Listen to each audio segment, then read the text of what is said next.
আস্তিকদের স্রষ্টার সপক্ষের একটি বড় যুক্তি হল ইন্টেলিজেন্ট ডিজাইন বা বুদ্ধিমান নকশার ধারণা। তারা বলে, প্রকৃতির জটিলতা, যেমন মানুষের চোখ বা ডিএনএ, এত নিখুঁত যে এটি নিজে থেকে তৈরি হওয়া অসম্ভব। এর পেছনে নিশ্চয়ই একজন বুদ্ধিমান সৃষ্টিকর্তার হাত রয়েছে। কিন্তু এই যুক্তিটি গ্রহণযোগ্য নয়।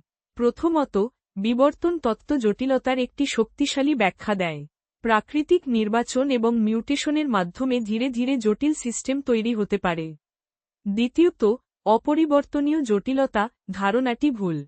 অনেক সিস্টেম সময়ের সাথে সাথে বিবর্তিত হতে পারে, এমনকি যদিও তাদের কিছু অংশ অনুপস্থিত থাকে। তৃতীয়ত, মহাবিশ্বের বৈশিষ্ট্যগুলো জীবনের অস্তিত্বের জন্য এত সূক্ষ্মভাবে টিউন করা হয়েছে, এই যুক্তিটিও সঠিক নয়। জীবনের জন্য উপযোগী অনেক পরিবেশ থাকতে পারে।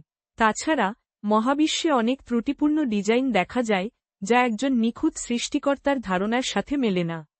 চতুর্থত, সবচেয়ে বড় প্রশ্ন হল, যদি প্রকৃতির জটিলতা দেখে একজন বুদ্ধিমান ডিজাইনারের ধারণা আসে, তাহলে সেই ডিজাইনার তো আরও জটিল। তার ডিজাইনার কে? এই প্রশ্নটির উত্তর ইন্টেলিজেন্ট ডিজাইন দিতে পারে না। ইন্টেলিজেন্ট ডিজাইন একটি বিশ্বাস মাত্র। স্রষ্টার অস্তিত্ব প্রমাণের জন্য এটি একটি অত্যন্ত দুর্বল যুক্তি।